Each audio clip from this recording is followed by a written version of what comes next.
Governors of states, distinguished ladies, to the President, program EFCC-NEPAD, and it promises that the scope of the problem, but Muhammadu Buhari, CEO EFCC-NEPAD Nigeria. The President, His Excellency President Muhammadu, civil societies, ladies and gentlemen. For that very insight, respectfully inviting make his remarks. Honorable the President, your executive governors, Buhari, across the Nigerian, Your Excellency, my colleagues in the service of the Diplomatic Corps, has done in the past 7 years, and if you focus the determination of sure that there is food as well as developing countries in enhancing the supplement from His Excellency Ms. Bande, Nigerian Permanent Representative to the United Nations. So please give a statement. All the ministers that are welcome, ma'am. Yes, please. September 2022.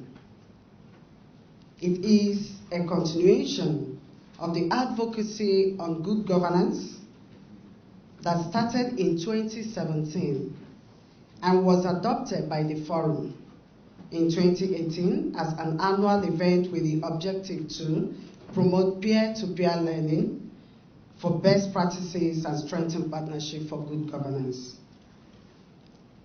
We must remain grateful to His Excellency President Muhammadu Buhari, GCFR, for his wise leadership and for being an excellent example to good governance. His Excellency's proactive approach to service delivery and commitment to good governance has sustained this innovative initiative. Illicit financial flows have a significant negative impact on realizing the Sustainable Development Goal 2030 and African Union Agenda 2063, the Africa we all desire to have, which seek to promote rights to sustainable development and financing for development, particularly in developing countries. According to the Economic Development in Africa Report 2022 by the United Nations Conference on Trade and Development, Africa loses about 88.6 billion US annually in illicit financial flows, which cripples infrastructural development, especially in agriculture and food security.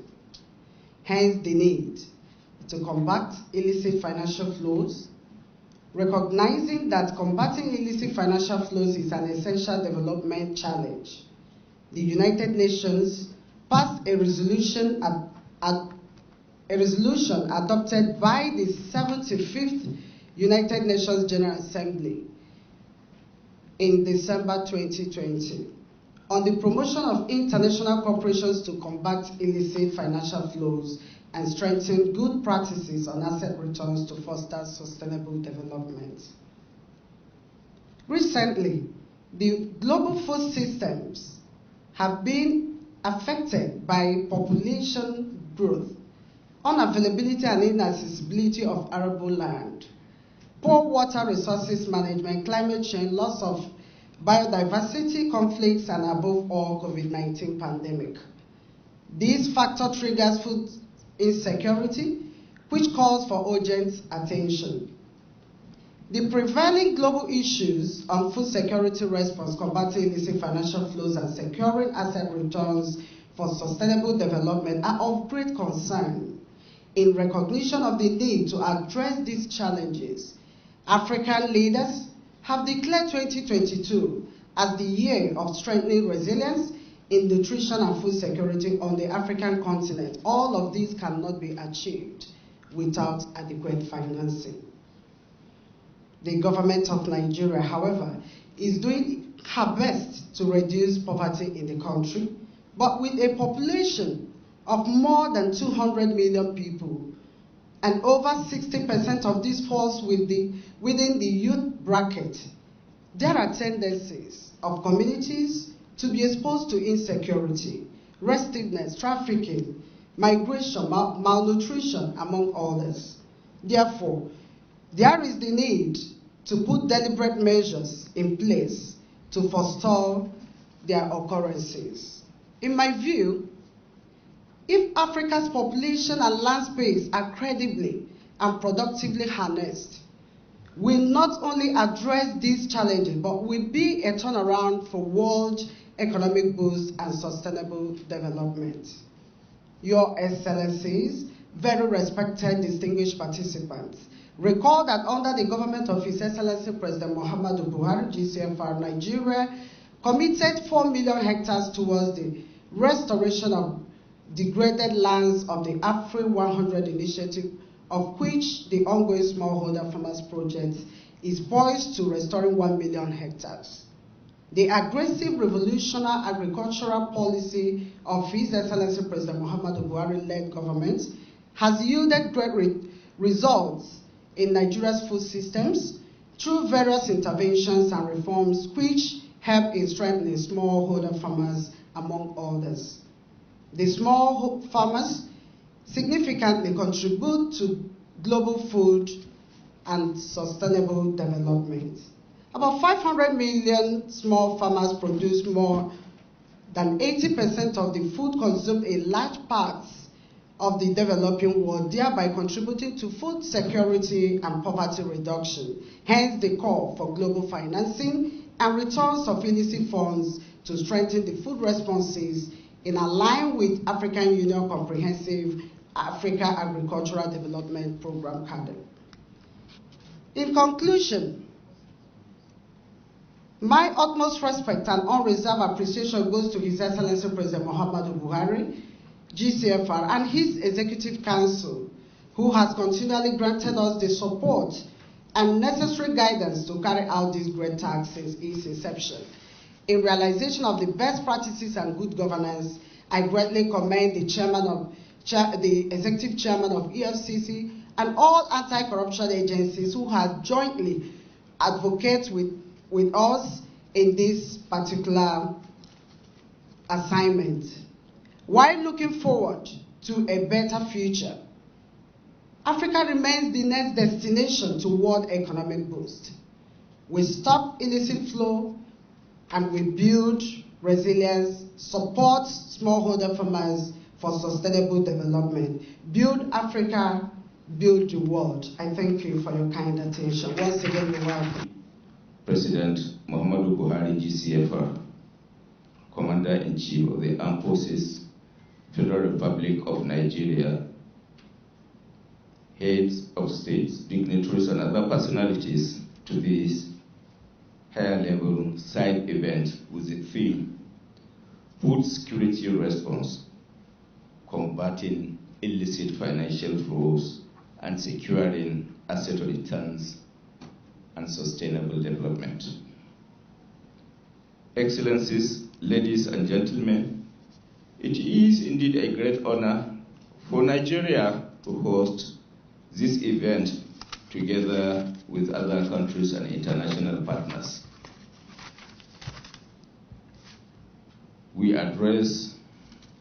As we address a global concern, this event is especially important as it comes at a time when the entire world is at a precarious trajectory due to increasing global challenges, some of which have threatened our collective strength, drives, ingenuity, and has put our endurance at risk. We have struggled to adapt to the consequences of the COVID-19 pandemic while dealing with its accompanying strengths.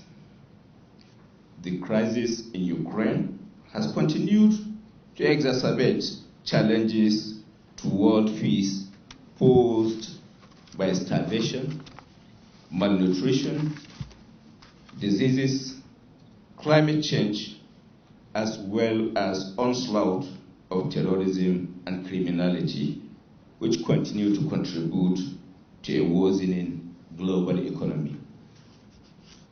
Indeed, these challenges are truly interlocking and have put our collective ability to devise innovative solutions to the test. Thus, the theme chosen for today's side event captures the spirit of the overarching theme of the 77th United Nations General Assembly UNGA, a watershed moment, transformative solutions to interlocking challenges. Reports from our law enforcement agencies, especially the Economic and Financial Crimes Commission, show that illicit financial flows undermine efforts to development, including food security. To better appreciate the magnitude of the problem, the United Nations estimates that $1.6 trillion is lost each year due to illicit financial flows, which has a negative impact on global growth and development.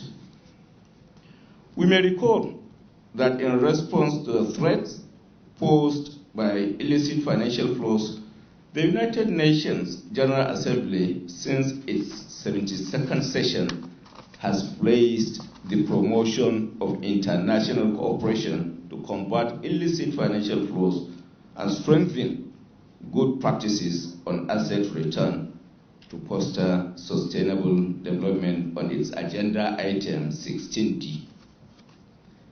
The Nigerian government has put in place measures to deal with the problem. The federal government of Nigeria has put in place laws and frameworks in these regards.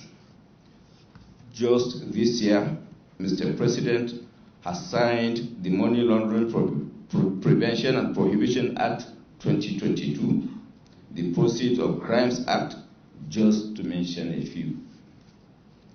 The EFCC Executive Chairman is a panelist and shall outline these, I believe, in more details. Let me therefore take this opportunity to commend the United Nations on its unrelenting efforts aimed at combating illicit financial flows, which is demonstrated through the consistent passage of resolutions on IFFs in each of the last 6 sessions of United Nations General Assembly, thus keeping the issue of illicit financial flows on the front burner year in, year out. Transformative solutions to the thorny issues of illicit financial flows, looting, internet-related crimes, and other threats to global economic growth and development necessarily require international collaboration and cross-border cooperation of all stakeholders. This is very important given the African continent bears the major consequences of illicit financial flows, which has continued to trail its journey towards the African Union Agenda 2063 that envisions an integrated, prosperous, and peaceful Africa driven by its own citizens, representing a dynamic force in the international arena. This vision can only be realized when the key to life, which is nourishment, is guaranteed and secured. African governments faced significant constraints on sustainable development. The UNCTAD UNCTAD Economic Development in Africa Report 2020 shows that the large financing gap for sustainable development goals cannot be closed solely through government revenues. Tackling illicit financial flows in terms of blocking the leakages and recovery of looted assets will open the door to releasing the much-needed investments in productive sectors, inclusive of food security.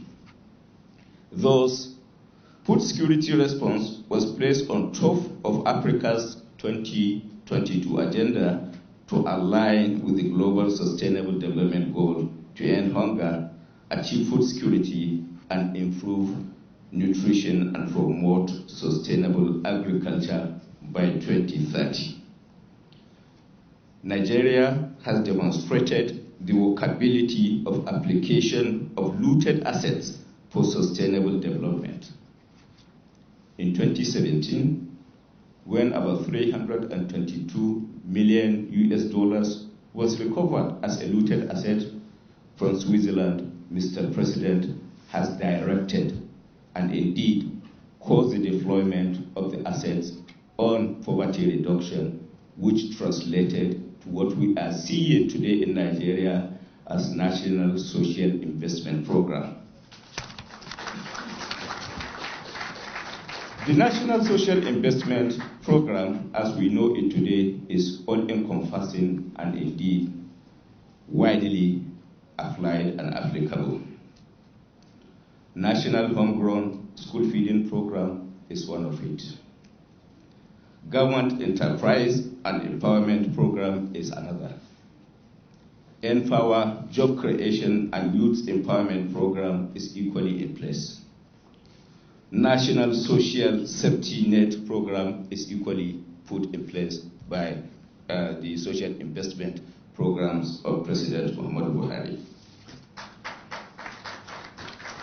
This has been further consolidated by programs like school feeding programs, Empower programs, trader money, cash transfers, and public works programs, among others.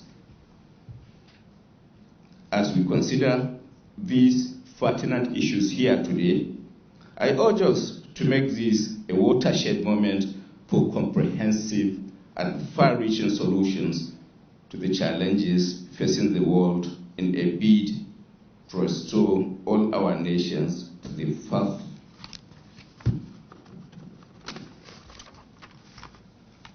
of peace, progress, health, and prosperity.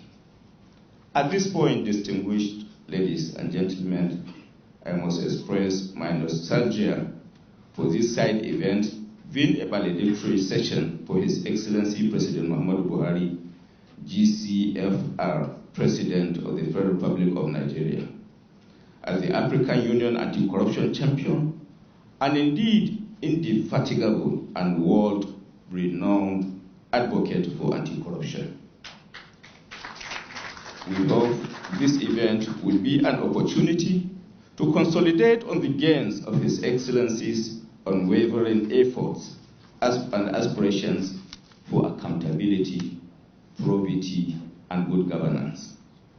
Excellencies, ladies and gentlemen, may I warmly welcome you once again to this event as we look forward to comprehensive resolutions on food security, shelter and safety, healthcare and environmental preservation, anti-corruption, peaceful coexistence, and progress among nations. Converting illicit financial flows and securing asset returns for sustainable development has indeed been effectively demonstrated by the government of President Muhammadu Buhari in view of the social investment programs that are put in place. I thank you most sincerely. Opportunity to speak on this issue of illicit financial flows because of its importance to Africa and its relationship to food security is quite clear. Without financing for development, SDGs cannot be achieved, including SDG 2 on food, which relates to food security. I was a member of the Mbeki panel on illicit financial flows and also the UN FACTI panel that looked at global financial transparency. In spite of the importance of food, as has been said, Africa and other regions in the world face a food crisis. And this is in spite of Africa's agricultural potential. The last 30 years, according to data from FAO and other organizations, Africa has become a net food importer, where it used to be a net food exporter. This underscores the importance of financing for development in order to address the issues and to provide support into agriculture. Financing for development requires domestic resource mobilization, and the Addis Ababa Action Agenda made very clear that the most relevant source of domestic resource mobilization is through public revenues got through taxation. As we have seen with the crisis around COVID in the last couple of years, ODA and debt are not ways of financing development. So public revenues, domestic revenues through taxation, as recognized by the Addis Ababa Agreement, is the way to go. But as been said, illicit financial flows undermine domestic resource mobilization. Our panel, which was chaired by His Excellency Thabo Mbeki, found that illicit financial flows from Africa amounted to about 50 billion by 2015, but UNCTAD in 2020 found it has already grown to about 88.6 billion. One important thing for us to think about is that we found that 65% of IFFs from Africa come from commercial practices, trade and tax fraud, trade and tax abuse, including tax avoidance. And of those 65% IFFs that come through commercial practices, about 80% come from intra-group trade, so trade within multinational corporations, within their different entities. At the same time, at a global level, the architecture for taxation is undeveloped. There's much more development of the architecture at a global level related to crime, that accounts for about 30% of IFS from Africa, and corruption, which accounted for 5% of IFS from Africa. But the global taxation architecture is undeveloped and therefore leaves room for loopholes for abuse of tax. So we recommended strongly a focus on commercial IFFs. And this was picked up by the UN when the FACTI panel was set up in 2020. I would like to commend the role of Nigeria, the government of Nigeria, really in driving the issues around illicit financial flows. And I do not just say this because this event is supported by the government of Nigeria, but because in reality it has played a major role. The FACTI process was possible because Nigeria, the President of the General Assembly was from Nigeria, and so Nigeria together with Norway set up that process. I would also like to add that without the strong engagement of the Africa group, that process would not have gone very far, because illicit flows largely flow from developing countries to developed countries, to major international financial centers in the global north, and there are benefits to the countries where those flows go. So the support and the drive to stop them has to come from the countries that lose the resources and that are most affected. These are developing countries. So the role of Africa in supporting the FACTI process was really critical to ensure that the process continued, but also that the process delivered recommendations that looked at the systemic problem of global financial integrity and the lack of it. Because there isn't much time, I just want to say 2 or 3 more things.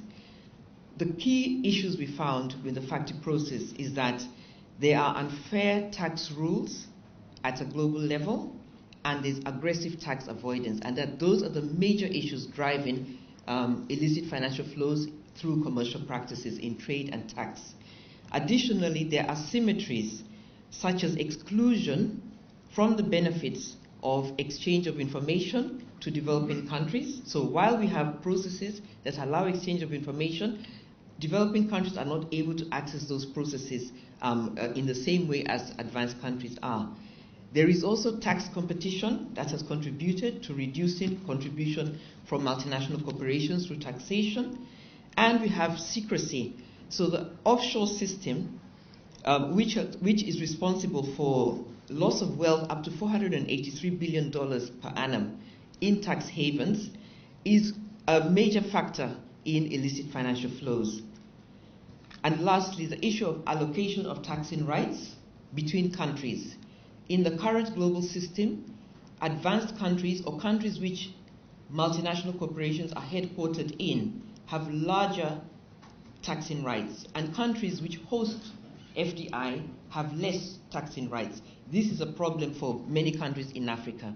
So unfortunately, the process under the OECD, which concluded last year with the political deal, the BEPS process was unable to come up with a solution, hence the importance of shifting allocation of taxing rights to the UN, and the importance of the resolution by African finance ministers in May of this year. I would urge African governments and Nigeria to take the lead in this, as it has done in IFFs, to push for a resolution at the UN to set up a UN tax instrument or a convention on taxation and a UN intergovernmental tax body. Finally, since the OECD process has largely given stronger rights to advanced economies, that's G7 and OECD members, we also call on African governments to review the data to see whether they actually get benefits under the BEPS deal. And since much of the data by independent sources shows that most developing countries will not increase their revenues under the BEPS deal, some will even lose it because of having to take off unilateral measures, we urge African countries and other developing to reconsider whether to move forward with that deal, and to take up the position that has been done by Nigeria and Kenya to abstain from the OECD BEPS deal and push for a UN solution. I thank you. Of the things that I wanted to say have been said. It's very important to know that really food security is not just, a topic, but it's a human rights issue, and we don't have a choice but to make sure that we take all actions to ensure that people are fed and they're fed properly. It's a human rights issue. Secondly, what I would like to say is that we know that there are many people that are suffering in this world, and we have been asking for financing for infrastructure, for agriculture, for everything that we need. But to know that so much money, 88.6 billion, which constitutes 3.7% of the GDP annually, just slipping our fingers and going, out is not acceptable. And for us to go and ask for money from our partners, for example, we know for sure energy, we need 80 billion per year for 10 years to meet the needs. For education, we need 40 billion per year for 10 years. We know that we have costed it properly. We know that we need another $50 billion to meet the food security issues and the nutrition issues in our continent per year. And to see 88.6 billion per year spent on these illicit financing is not really acceptable. And when we ask our partners for resources, they do not really take us seriously. Like the speaker just before me said, yes, this thing is done. It's not just Africa, but it's also the West, the receiving part that is to be blamed. But it's up to us also to say no. To say no, because we have got our children that are really starving. We have got our children that are stunting. We have got our children that do not have 3 meals a day.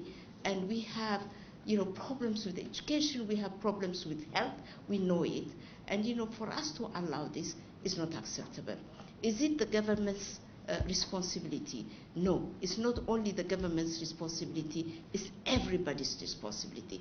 This problem should be addressed by each and every one of us, and we should say no to tax evasion, refusing to pay taxes by the private sector is not acceptable. And we have to really tighten everything that that is allowing these leakages and wastages of the resources that we so desire for our own socioeconomic transformation, for our development. So, what should we do? I think, allow me to point just 3 or 4 things that we need to do. First is necessary and appropriate policy and regulatory frameworks to make sure that the physical space is tightly managed, and to make sure that, we don't allow people not to pay taxes, and the taxing system should be really tightened. And the person that spoke before me has said, we have to also organize the continental and at regional levels to strengthen capabilities, including tools to monitor the large multinational firms, especially and including those operating in the extractive sectors, because most of the leakages come from the extractive sectors. And we need to strengthen institutional capacities, the legislation, the policy environment, to foster more systematic and near real-time collection and management of relevant data and information. I think, there are certain things that we can do that are low-hanging fruits, and we need to do that. We really need to do that. The NEPAD is ready to support, and we would work in this sphere with each and every country. Your Excellency, I will end up by saying thank you very much and congratulate you for all the efforts that you have put into this, in curbing corruption and also managing the illicit flows. So thank you very much. I don't want to take time, and I have been said to just take 1 minute. So, I have taken that minute. I didn't want to read my speech. So thank you very much. Your Excellency, President Muhammadu Buhari, GCFR, President Federal Republic of Nigeria, let me, with your permission, stand on the existing protocol given the 2-minute time limit given. But I would still like, through you, to thank all African leaders who have joined us here, ministers, vice presidents, and other technical people from other African countries, and the UN family who have joined us here for a particularly Nigerian conversation that has global implications. My task has been made far easier by the commissioner from Uganda who spoke about FACTI. I set up FACTI panel as president of the assembly alongside the president of ECOSOC, then from Norway. And Norway and Nigeria worked really with all African countries and other countries and the UN to push this issue of illicit flows. And what did it really want to achieve? Fundamentally, to look at instruments and practices relating to illicit flows and close gaps, so that more and more there will be less and less ways to steal money from one part of the world to another. Why is this important in the context of this discussion? We have agreed that of all the goals, there is nothing that really will not benefit from financing. And illicit flows are some of the elements or factors that contribute to poverty of individuals, communities, and nations. And poverty, the very first element of knowing somebody is poor is when the person cannot eat. And therefore, there is a real connection between poverty and food security. So even if there is food available, the poor have difficulty accessing it. And therefore, we thank the organizers, EFCC and other partners, for really bringing this subject to the fore. And Professor Gambari will appreciate this, that it's not often teachers agree with whatever others have said. But in this particular occasion, other teachers will agree with me that I'm in the happy position of agreeing with all those who have spoken before me, 100%. And my only task is to say that when we celebrated the FACTI panel, with all the difficulty of the negotiation, those who didn't succeed in blocking it waited, and to this day, they are resisting even reference to the agreed conclusions of the initiative. Just to tell you that, as is said by Mr. President, corruption fights hard anytime you try to fight it. And it's very important that we continue to work with the United Nations, which has really worked very tirelessly in supporting all efforts at closing gaps and also supporting return of stolen assets. And to say the fight must continue technically but also politically, to insist that this is something we have to continue as Africa and as Nigeria. I would like to thank you, Mr. President, for the dogged fight you have led for all of us on the continent, and to wish all of us well. For recognizing me and also knowing there is a link with what I do now in UNESCO. Food security is central to Sustainable Development Goal 1 and 2, no poverty, zero hunger. The main objective of the Agenda 2030 is to meet each of the targets set for the goals by 2030. It is therefore pertinent to bring to light some of the impediments to achieving these objectives. Indeed, illicit financial flows has become a huge challenge for African countries, and Nigeria is not an exception. The background to this event reveals the major contribution of IFF to reducing access to food, downward tendency to poverty. Hence, the need to reinforce public policies, collective energies to mitigate the sources of IFF as a way of optimizing public efforts to increase the lot of average citizens at the negative receiving end as a result of lack of resources.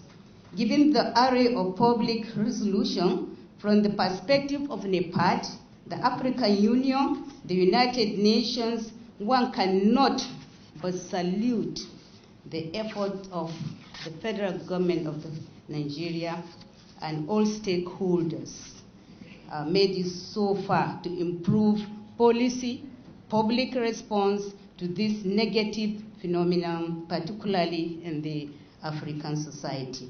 However, I believe that the purpose of our gathering today here is not only to take stock, but to brainstorm on what else we can do about this challenge, both at individual and institutional levels.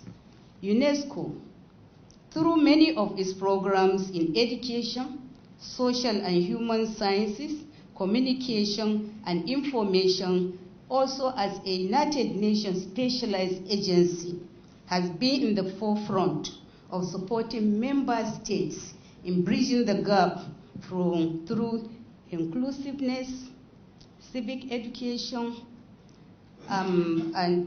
for responsible public and global citizenship, and improved communication and information literacy. For instance, through its program on media and information literacy, UNESCO is putting in place a mechanism that will discourage the propagation of fake news, those information that tend to draw the younger generation into illicit practices, such as inappropriate migration and a mindset unworthy of global responsible citizens.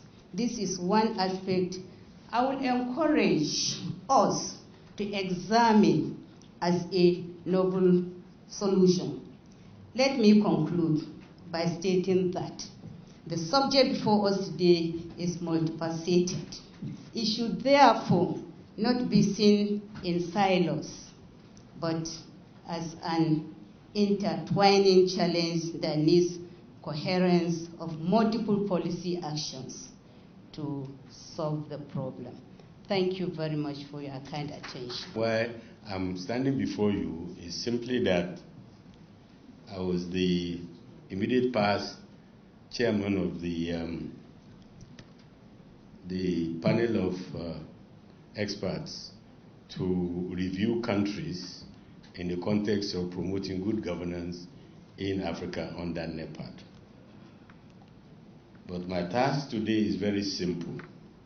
I've been asked to present to His Excellency, the Federal Republic, the President of the Federal Republic of Nigeria, the policy document titled The Impacts of Illicit Financial Flows on Nigeria's Socio-Economic and Political Development, produced jointly by the AUDA NEPAD Nigeria and the Economic and Financial Crimes Commission.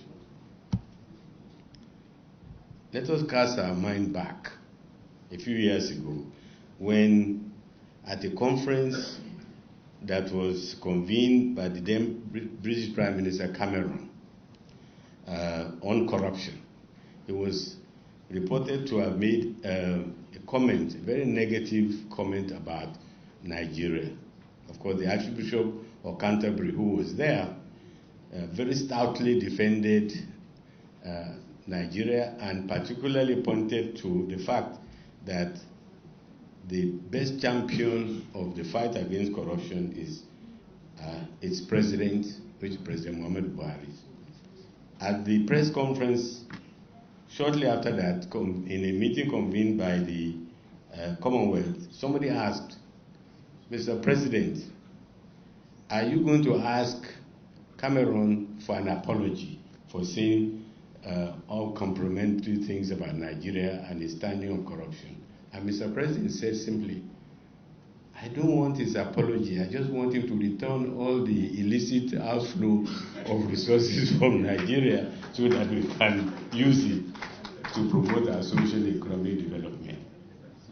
Well, that's precisely the theme of this meeting, which is really how to combat illicit financial flows and securing asset returns for social economic development and sustainable development in Africa as a whole, and of course with particular reference to Nigeria. So it is my honor and privilege has been to present this policy document to His Excellency, the President of the Federal Republic of Nigeria, dealing with the impact of illicit financial flows on Nigeria's socio-economic and political development, prepared by AUDA NEPAD Nigeria and the Economic and Financial Crimes Commission.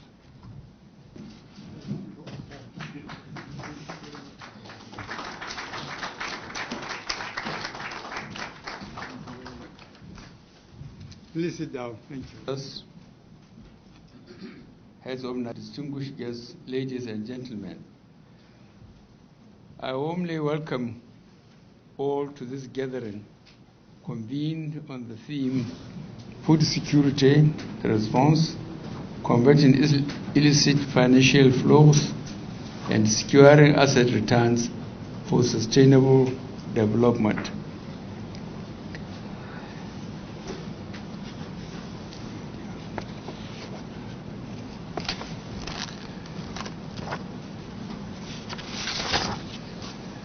Excellencies and distinguished personalities and representatives of the global community, your presence and participation at this event is a clear indication of the importance you all attach to issues of good governance and sustainable development, not only in Africa, but everywhere.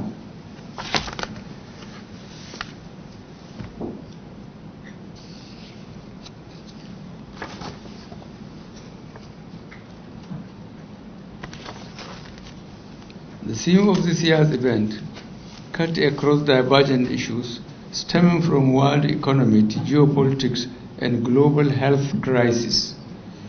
Nothing has demonstrated this more than the coronavirus crisis, which united the world and caused a rethink on response to global emergencies and the need for food sufficiency. At the same time, the ongoing crisis in Ukraine has disrupted energy and food supply chains and thus negatively impacted the global economy. These challenges demand on all of us leaders, either of governments, global institutions, or businesses to necessarily rethink the best approaches to address new and old global challenges. The issue of food security is one of the major challenges in addressing global systems stability. This is evident given the premium placed on it by the United Nations as the second out of 17 Sustainable Development Goals, namely to end hunger, achieve food security, and improve nutrition and promote sustainable agriculture by 2030.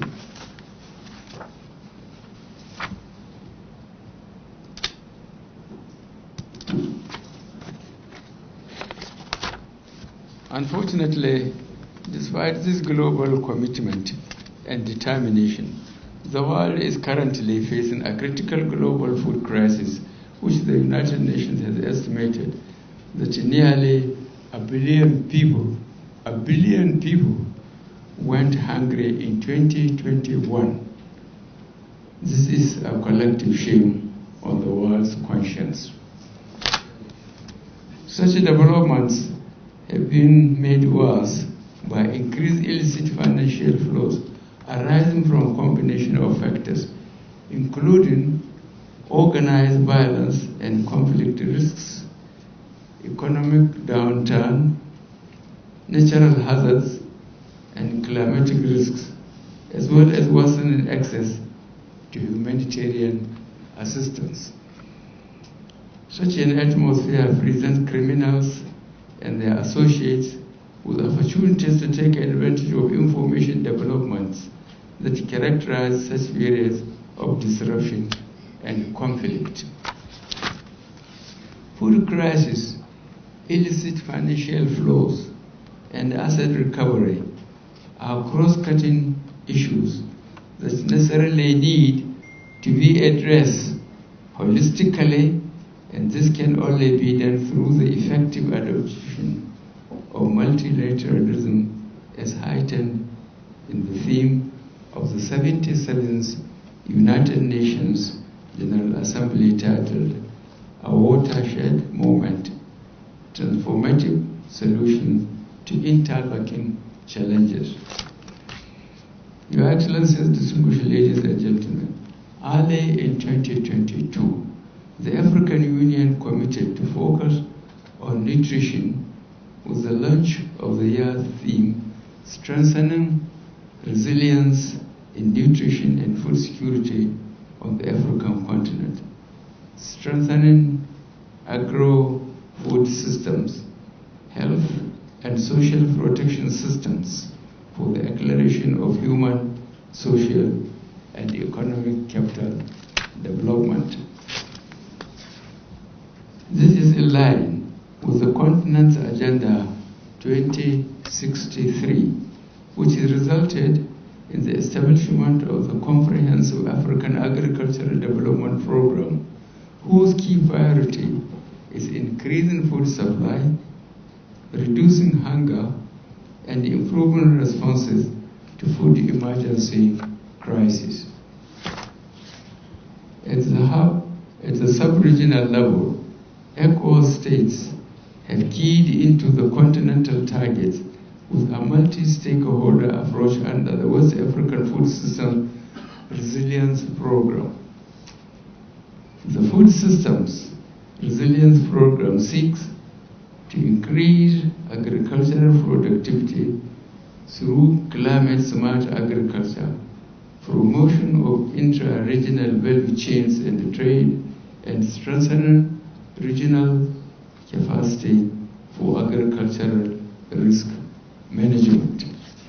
The program is expected to positively impact over 4 million inhabitants of the West African sub-region. At the federal level in Nigeria, we are working with state governments to address the issue of food security, such as the Anchor Growers Program, which has supported local production of rice, maize, cotton, government financed 2.5 million smallholder farmers cultivating about 3.2 million hectares of farmland across the country and created 10 million direct and indirect jobs. This has resulted in a significant decline in the country's large food import bill from $2.2 billion United States dollars in 2014 to $5.9 million at the end of 2018. Rice imports alone dropped from $1 billion United States dollars a year to 18.5 million United States dollars. Accordingly, we remain committed to improving productivity of small-scale farmers by promoting equal access to land, technology, and markets, sustainable food production systems, and resilient agricultural practices across the country and beyond. These lofty goals cannot be achieved if corruption, illicit financial flows, serious and organized crimes are not effectively addressed. Rice, wheat, and fertilizer imports were riddled with gross corrupt practices such as over-invoicing and transfer pricing. It is only when these crimes are contained that we can secure the recovery and return of illicitly acquired assets to victim countries, which will then provide the much needed resources in the immediate term to address development requirements. Your Excellencies, this government has not relented in its efforts to curb illicit financial flows, engender food security, and achieve sustainable economic development. Measures have been instituted based on policy advisories by our Economic and Financial Crimes Commission to block revenue leakages arising from crude oil theft, tax evasion, pension fraud, foreign exchange manipulation, travel document recreation, and tax evasion. Furthermore, Common African Position on Asset Recovery 2020 was recognized as taking a broader approach to include resources lost through any and all types of illicit financial flows. It is therefore our hope that the Common African Position on Asset Recovery can be a model for designing a global framework to address illicit financial flows, and I use this opportunity to call on the African Union to ensure effective implementation of the Common African Position on Asset Recovery in line with the vision encapsulated in the Agenda 2063. Nigeria has continued to demonstrate the effective utilization of recovered assets, notable among which is the funding of 3 major infrastructure projects across Nigeria, namely the Lagos-Ibadan Expressway, Abuja-Kano Expressway, and Second Niger Bridge.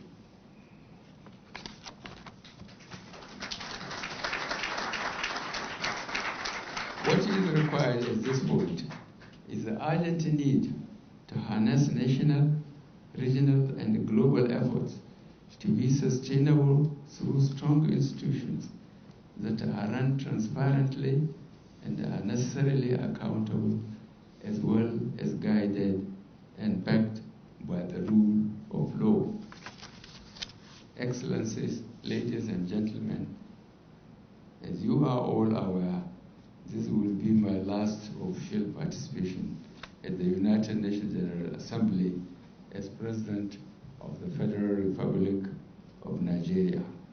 I remain honored and privileged to be President of Nigeria for 2 terms, and I am grateful to African Union for making me the Continental Organization's champion on efforts to eliminate corruption nationally and continent-wise.